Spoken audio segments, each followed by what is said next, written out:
and welcome back to 305 Insights. I'm your host, Alan Somerton, and today we're just going to have a general college football discussion. We're going to review the College Football Playoff Committee's rankings, as well as the ramifications of what happened over Week 13 and what's going to happen moving forward with the big games. So to start off, I really want to do the fallout from Week 13. And we're going to start off with the big noon kickoff game. You had Ohio State versus Indiana. And unfortunately, it did not go well for Indiana. They had 153 total yards, 70 of them coming on their opening TD drive, and 75 coming in on their fourth quarter TD drive, meaning they had a total of 8 yards throughout the rest of the game outside those two drives.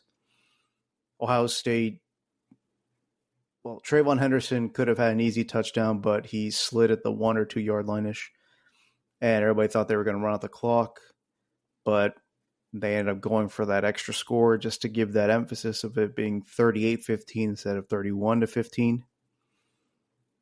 Some people weren't happy about that, but nonetheless, it is clear Ohio State dominated Indiana in that game. Florida 24, Ole Miss 17. Just an unfortunate loss for Lane Kiffin and the Rebels. I mean, they outgained Florida 464 to 344 yards, but they lost a turnover battle 3-1. Coming into the game, Ole Miss was a 10-point favorite. And they faltered late with the last two drives ending in interceptions from Jackson Dart. And the crazy thing is, he actually threw one that got overturned because the cornerback didn't control the ball all the way through. He dove for it, and when he hit the ground, the ball was jarred loose, so he didn't complete, possession. So he technically threw three interceptions in the last 2 minutes or so.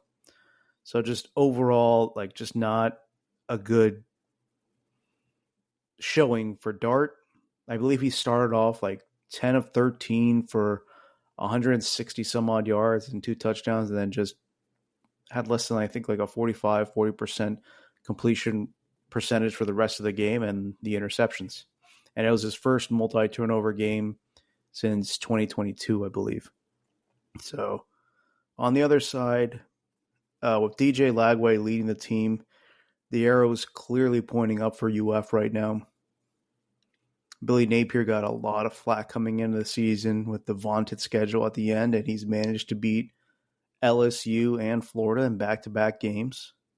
It's the first time that Florida's beat ranked opponents in back-to-back games since, I believe, 2008. And he's flipping recruits right now. And the fan base is starting to buy in on Sunbelt Billy. So, I mean, the AD for Florida, Strickland, came out and said a few weeks ago that he was coming back next year, and he's responded with 2 signature wins. And this is something we'll dive into on another episode in terms of the recruiting, because we're going to discuss FSU and recruiting. And just with FSU alone, I believe UF has flipped 3 recruits. Tramel Jones, the quarterback, an inside offensive lineman, and just recently, I believe it was yesterday, or no, it was this morning as of this recording, that they flipped Byron Lewis, a 4-star running back. So, yeah, and they flipped recruits from Arizona State and et cetera, et cetera. So they flipped, I believe, 4 or 5, or I think 5 total recruits, and they may have more coming. We don't know. So this was really a resounding victory in a lot of different ways for Billy Napier and company. Auburn 43, Texas A&M 41 in 4 OTs. After being down 21-0, A&M battled back and took the lead late in the fourth quarter before giving up a field goal to head into overtime with about 5 seconds left. Cam Coleman, the 5-star true freshman wide receiver, a big win in the recruiting trail for Auburn Tigers and Hugh Freeze. He went for 7 receptions, 128 yards, and 2 touchdowns. And Jaquez Hunter had 28 rushes for 130 yards and 3 touchdowns. So just a great overall performance by the Auburn Tigers offense. And unfortunately, A&M just didn't have it this game. You just go down big, and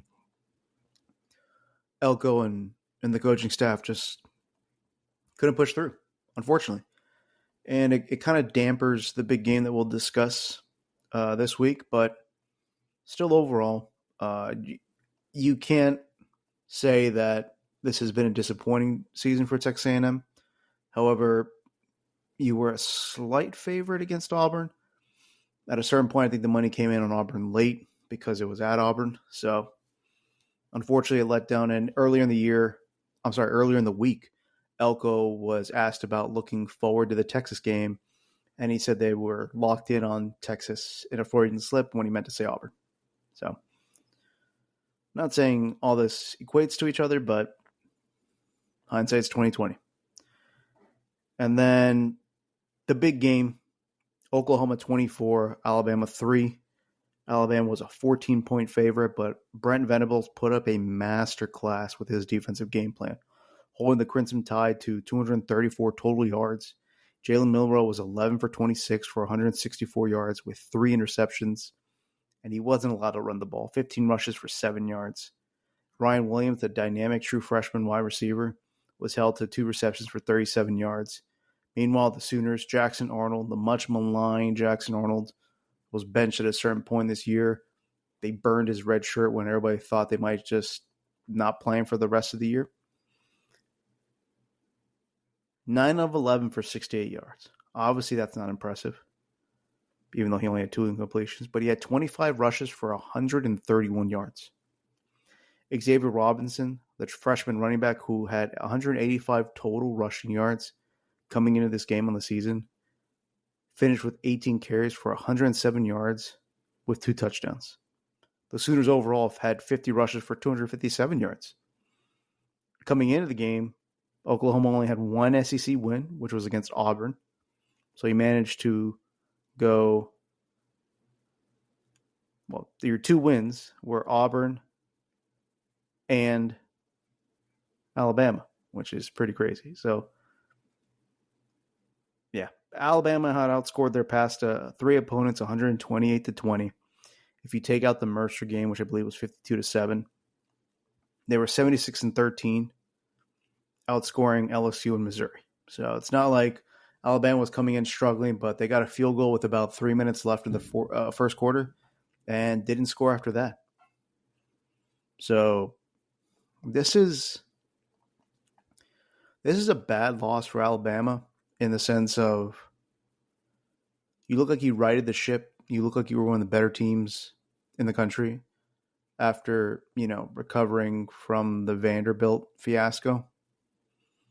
But with a loss to Tennessee, even though it was close, this one is concerning because Oklahoma had no fight throughout the year.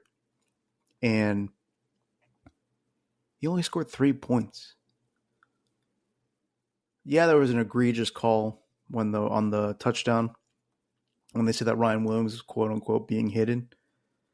And it clearly wasn't the case. But even if you give them that score, Alabama's still not coming back in that game. It's 24-10. You're telling me they're going to stop Oklahoma from running the ball? And even if they did, you got to manage to score 2 more times just to tie the game. It's not happening. So, that being said, the College Football Playoff Committee's rankings came out just recently, within the past hour of me recording this. And, yeah, first 2 teams out, Alabama or Clemson and Alabama. And it's just, again, it's crazy to me that you're going to have these 3 lost teams that are somehow still in contention. And it's just, I don't know.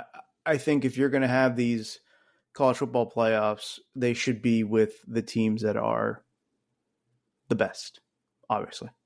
And the best win out their games. I know the SEC and the Big Ten are really deep because, they have 16, 18, 20 programs in their conferences. But at a certain point, wins and losses have to matter.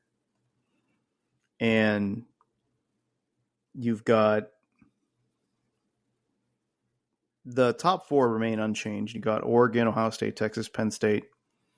Then you have Notre Dame at 5, Miami at 6, Georgia at 7, Tennessee at 8, SMU at 9, Indiana falls from 5 to 10, Boise State at 11, Clemson, Alabama, Ole Miss, South Carolina round out the top 15. 16 is Arizona State, 17 Tulane, 18 Iowa State, 19 BYU, 20 Texas A&M. Then it's Missouri, UNLV, Illinois, Kansas State, Colorado. Now, what I want to focus on for a second is the big games next week and how they factor in. So, again, you have Clemson at 12, South Carolina at 15. Those are Alabama, Ole Miss, South Carolina are the run of the 3 lost teams. And Clemson is 2. South Carolina faces off against Clemson. Whoever wins that game, it might be enough for them to jump into the conversation of not looking into the playoffs. Certain things have to fall in order, but ideally if Clemson wins and you beat South Carolina,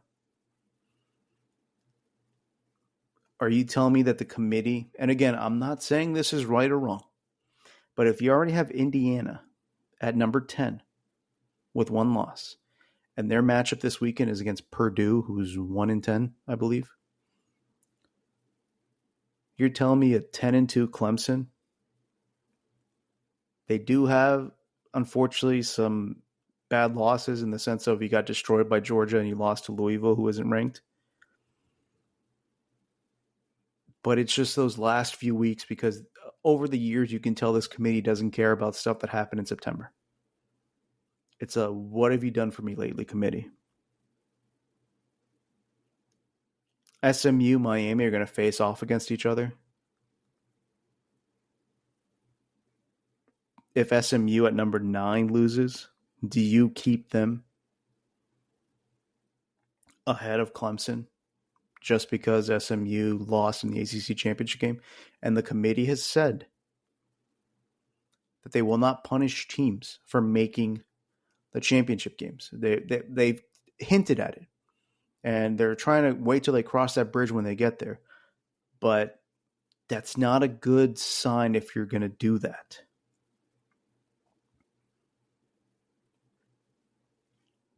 Texas A&M is going to be a big game this weekend because Texas at number 3, they have to beat A&M because that's going to be like their only ranked win. And it's going to be one of the only teams in the SEC that they managed to have a winning record, even though Texas just won. But look at Texas's schedule. And as high as I've been on them all year, they've kind of struggled in the past few weeks, and they really haven't had that high of a competition. Their best win is Vanderbilt. Michigan started to win a little too, but again, Texas's resume is not that impressive. The most intriguing stuff to me that's going to happen this weekend is what's going to happen with the Big 12. You've got Arizona State, Iowa State, BYU, Colorado. It's kind of a 4-way tie right now. But if certain things break through, Kansas State might be back in the mix. But it's all going to be sorted out. This is the nightmare scenario, though. The Big 12 champ has 3 losses, whether it's, let's say, Colorado or Kansas State, maybe even Iowa State. But yeah, one of those teams has 3 losses. You've got Boise State winning out. They're already at number 11. Tulane at 17. If they win out, you could have 2 group of 5 teams in with the Big 12 out, with, let's say, Colorado winning. Is Colorado going to jump from 25 and pass Tulane? It's possible that doesn't happen. The Big 12 doesn't want to hear it, but again, what if Tulane has a very, very impressive weekend? I believe they're facing Memphis, who's 8-3 currently. So, there's Tulane still has enough room to move up a little and to create enough breathing room for them. So we shall see how that plays out. But as of right now, the playoff bracket has Oregon, Texas, Miami, and Boise State with the bye weeks. And then the first round has Arizona State versus Ohio State, Tennessee versus Georgia, Indiana versus Penn State, and SMU versus Notre Dame. Again, these are the current rankings as is. There's not projections in the sense of like where they expect people to finish after the next few weeks. This is the current rankings as they are. And it'd be kind of unfortunate if it played out that way in the sense of Tennessee and Georgia matching up and Indiana and Penn State. You just got Big Ten all over it and SEC just facing each other again. You kind of want the mixture. And honestly, I can see the committee doing stuff like that. I believe Tennessee faces Vanderbilt. And, they're not going to be going into the into the SEC championship game. So, yeah, they do face Vanderbilt. Georgia's got Georgia Tech. And then they're probably going to have Texas if Texas wins out. So that's going to be a battle. Again, if Texas beats A&M and loses to Georgia, how far do they fall? Georgia's obviously going to move up to the bye because they're one of the top. They're going to be one of the top ranked teams, even with the 2 losses. It's just a lot of shakeup that's going to happen over these next few weeks. And again, it's just going to be interesting to see how the committee reacts to the losers of the championship games. Look at the ACC. If UM wins out, they're going to be 11-1, and SMU is going to be 11-1. And SMU's only loss is going to be to BYU, and I think it was a 2-point loss, or it was a very close game. And BYU is still ranked. Georgia Tech isn't for UM's loss. So let's say that game is a 38-35 barn burner. And Miami wins that one. Do you drop SMU completely out of the top 12? They're at 9. Again, if Clemson beats South Carolina and you're looking at SMU at 9 and Clemson at 12, do you take an 11-2 SMU or a 10-2 Clemson?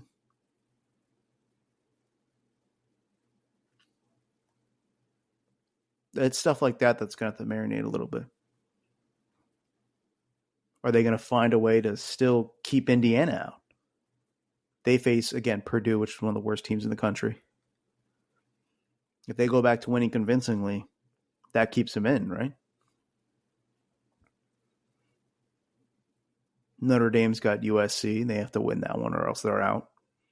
You can forgive it's clear that they've forgiven the NIU loss because it happened so early in the season. And you're seeing, I don't want to say parity across college football, even though there's a lot more teams involved because, again, it's a 12-team playoff. However, Alabama's 3 losses and they're sitting at 13. Ole Miss, 3 losses, they're sitting at 14. South Carolina, 15 at 3 losses. I mean, that's what I'm saying, where the results have to matter eventually, no matter how deep your league is. That loss by Alabama to Oklahoma is bad. You can't just say, oh, it's Oklahoma. They're a blue blood. They're not good this year. They're not. There's no debate for that. And you almost get shut out by them. You scored 3 points in the first quarter, and you didn't score a point for the rest of the game. How's that not a bad loss? How are you making an argument that Alabama can somehow sneak its way back into the 12-team conversation? Why? Because they're going to beat Auburn and end up 9-3? When Auburn's been struggling all year? But again, they just beat Texas A&M, so is that just going to erase everything that happened? Again, Auburn is one of the teams that lost to a struggling Oklahoma team.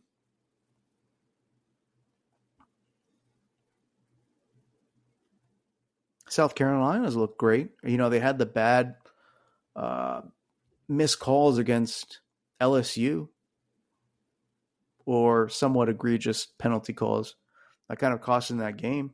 And then there was an injury in another game, I believe, to Sellers, the QB, or that might have been the LSU game. But obviously South Carolina's come on strong, but you still have 3 losses.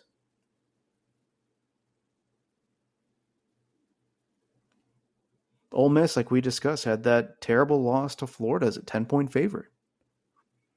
But your signature win is the Georgia game? It's a roundabout way of just running circles and saying every team's good, every team's good, every team's good. Folks, it's okay to say that the SEC is not as good as it once was. There's not elite teams in there.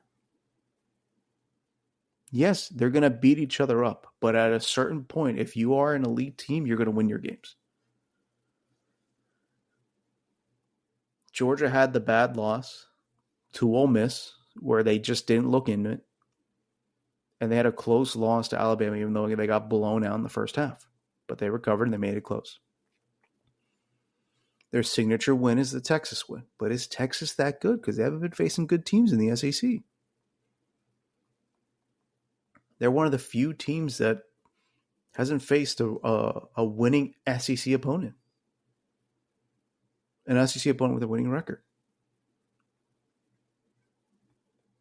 But they get the benefit of the doubt for being in the SEC?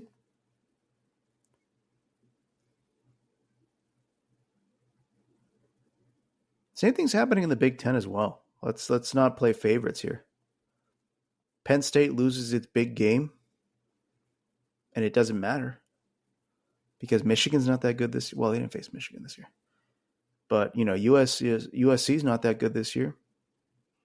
They escaped with a 1-point win against Minnesota. At Minnesota. Minnesota's an okay team. But Penn State doesn't have that convincing win this year that just makes you feel confident in them.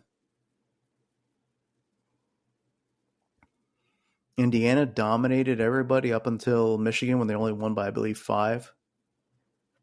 And then you put that performance against Ohio State. If you're an Indiana fan, in all honesty, you knew you were going to lose that game.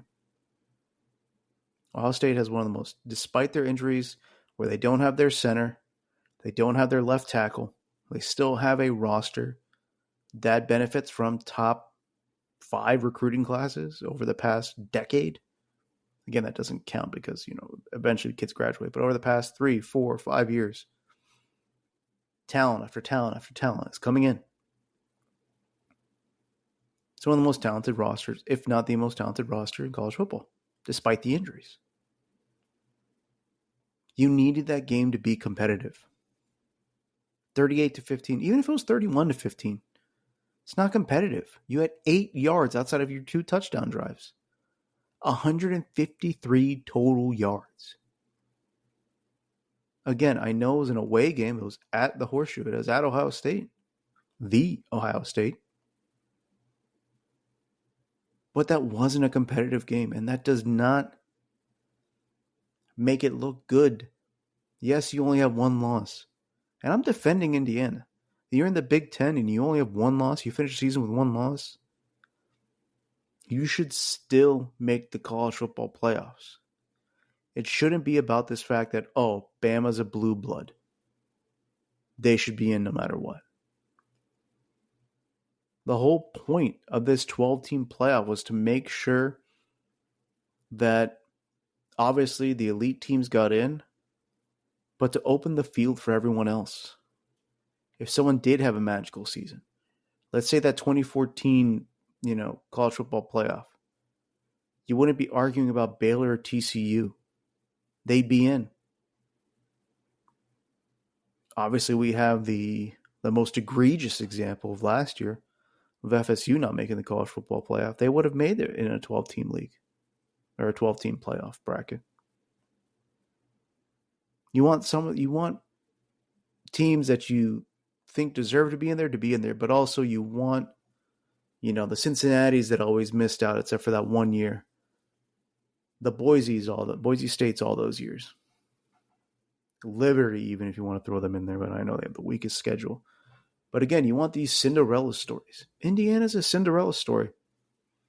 Are they going to have a season like this next year? Probably not, depending on how the schedule will shake out. Michigan's going to be better. They might run into Penn State next year. You might run into, I haven't checked their schedule. I know their schedule's out. But let them enjoy this ride.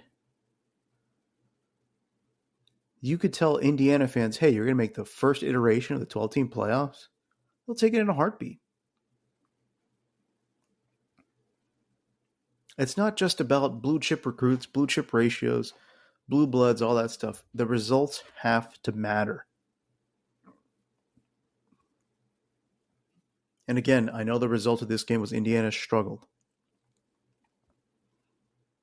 But they have shown that even whatever teams they face, they will dominate them. And that's all you can do. Play the opponents that are put in front of you. You're in a Power 4 conference schedule. And you're having incredible margin of victories.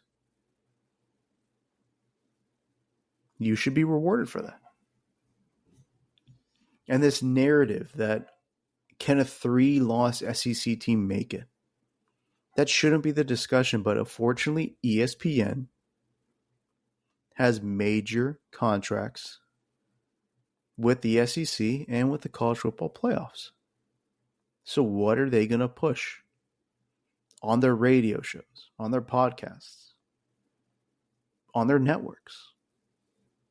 They're going to push for their teams that they're paying top dollars for to make the college football playoffs. Fox would be doing the same thing with the Big Ten because they're in bed with the Big Ten. You can't tell me they're not the most excited with how the playoff brackets are breaking out. In the top 4, in the top 10. Let's just go all the way out to the top 10. You've got 1, 2, 3, you got 4 teams. If you just go into the top 4, you got 3 out of the top 4 teams in Oregon, Ohio State, and Penn State. You wouldn't want to be in that position? With how you created the schedule and how everything broke? This is what you got in the first iteration of the 12-team playoffs? And everybody knows, I've said this on the podcast before, this is the Big Ten and SEC Invitational. Because they're the only conferences that are going to get multiple teams in there. Can the ACC pull it off? I mean, you can make the argument for Miami and Clemson. But again, the discussion we just had earlier in this episode. Do you punish SMU for making the championship game? Or do you punish UM for making the championship game? But this is what they wanted. You want the discussions to happen. You want, the call-ins to the radio shows, podcasts like myself having these discussions, ESPN itself. Drive the ratings, get the discussions going, get the discourse going. So, yeah, we're going to see how it shakes out. So it's going to be a very, very fun weekend. And that's before we even get to the championship weekend. So make no mistake about it, folks. We're going to be covering it. We're going to have, obviously, the pods of UM versus Syracuse, FSU versus Florida, but we're going to break down the weekend as well. I think Tulane plays on Thanksgiving. I believe Black Friday has the Egg Bowl with Ole Miss and Mississippi State. And you got all the games on Saturday. And then you'll see how it breaks down for a championship weekend, the weekend after that. It's a good time to be a college football fan. And once the season's over, we might have a discussion overall about the state of college football with the House of Representatives or, the congressional hearings and the rulings about how they're going to basically distribute resources to the players now without using the NIL collectives. There's a lot to discuss. But for right now, let's just enjoy these last few weeks of college football and see how everything breaks out. That being said, we'll wrap up this episode. You already know the drill. YouTube, Apple Podcast, Spotify. Like, subscribe, follow, turn notifications on. Get the conversations flowing, folks. Give feedback if you want. I'm all here for it.